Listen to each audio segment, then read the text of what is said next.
Welcome back to the channel, everyone. In the midst of the absolute carnage, the leaks, the moles, the cliques, every single thing going wrong in the Manchester United dressing room, one player has found form. One player has stood up. One player looks like they've delivered or started to deliver what we bought them for, and that is Jadon Sancho. So I feel like it's a good time to do 5 things about what we learned about Jadon Sancho. And at number 1 then, pressure. Now, Jadon struggled early on. Seemed to take a little bit of a while to adjust.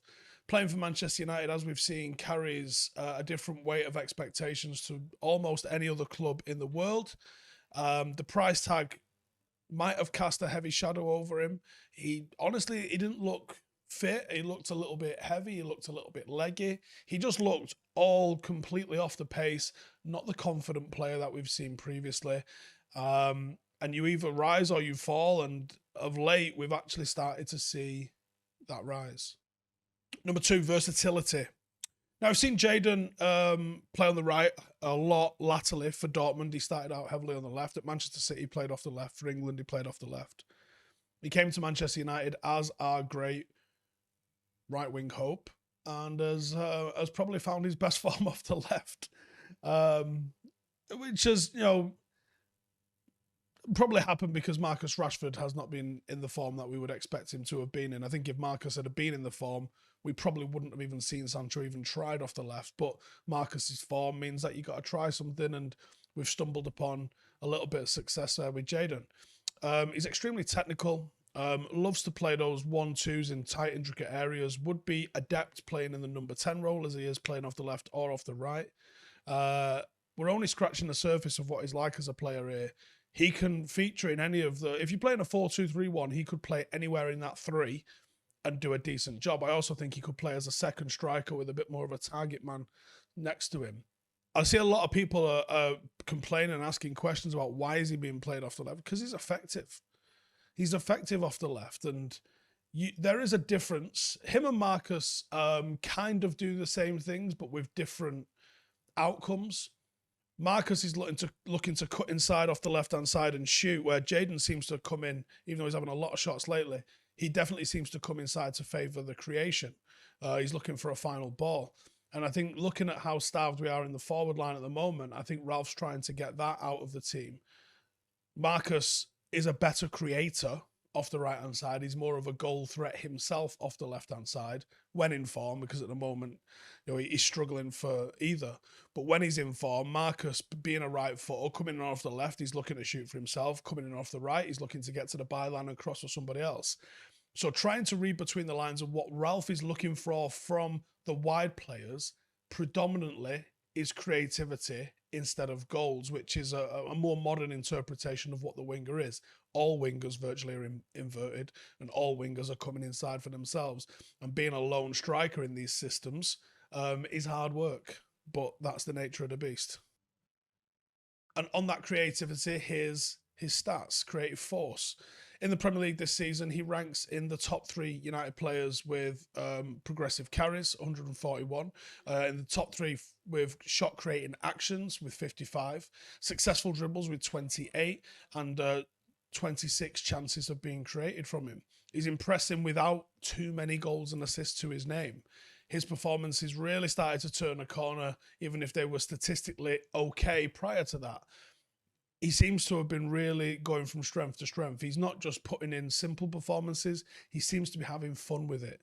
And I think when footballers relax enough to start having fun, to start playing a little bit cheeky, to start trying tricks, that's when they can get dangerous, particularly your creative players. When they start playing with a smile on their face, with the confidence that they can try things, invariably that starts to come off, because that's when you're only trying things when you know you're in good form. You're not going to try those things if you're struggling for form.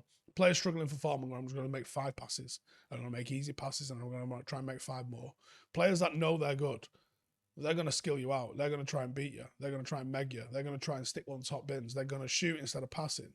And that's what Jadon's doing at the moment. And I wouldn't discourage it, even though I think in hindsight, the decisions could have been better. When he's been shooting, he's been hitting a target. So I don't think you can get mad at him. If he starts blazing them over the bar, yeah, you go, listen, someone was in a better position, you got to pass that. But at the moment, he's getting them on target. You got to allow him to keep doing that. At number 4 is attitude. And attitude is an enormous trait in any footballer, in any pro athlete. And Sancho doesn't, I don't believe, get enough credit for his attitude during this circus of a season surrounding Manchester United. There's no rumours of him doing anything untoward. There's no rumours of him leaking anything. There's no rumours of him spitting his dummy out. There's no rumours of him regretting any sort of move. There's no rumours of him demanding more, demanding a manager plays him in this position, that position. Just getting on with it. And that's brilliant to see. Even when things haven't come off for him, his work rate has been there and the confidence is there to try it again. That's a trait that reminds me of Cristiano as a young Manchester United player. And the attitude that he seems to be putting into games seems to be reaping rewards for him now on the field. He doesn't say a lot. He kind of gets on with it. Hasn't kicked up a fuss. Even when he was benched, no agents coming out talking smack. No one coming out trying to do any sort of PR deflections. Nothing like that. Just getting on with it. And that's a massive trait. You know, that's something that reminds me of Giggs and Scholes. And I like that. And number 5, Sophomore Sport. So if he can end the season strong, if he can end the season in the sort of form he started to put down the last few weeks, he could be a serious force for Manchester United next season now he's finally settled in. If he gets the opportunity of being a pivotal figure in United's front line next season, and I don't know how he wouldn't be, but I just have to caveat that with an if. I think the lack of certainty surrounding everybody else at Manchester United, someone might just say, well, you don't have to think about him. He's there. He knows what he's doing. He's happy days. He's got rid of those first season jitters. He stepped into the Manchester United fray and he's been found adequate. He's been found more than good enough. The Dortmund peak Sancho that set Europe alight, that attracted the attention of teams across the world, that shown Manchester United enough to put 70 odd million on the table to take him away. We might see that in a red shirt next season.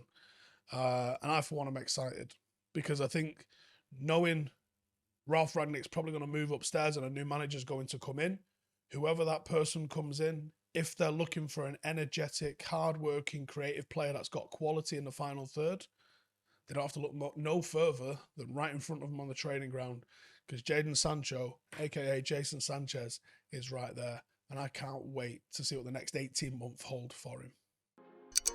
Hey, thank you for watching the video. If you are new around these parts, then don't forget to subscribe. My channel is proudly supported by my community on Patreon.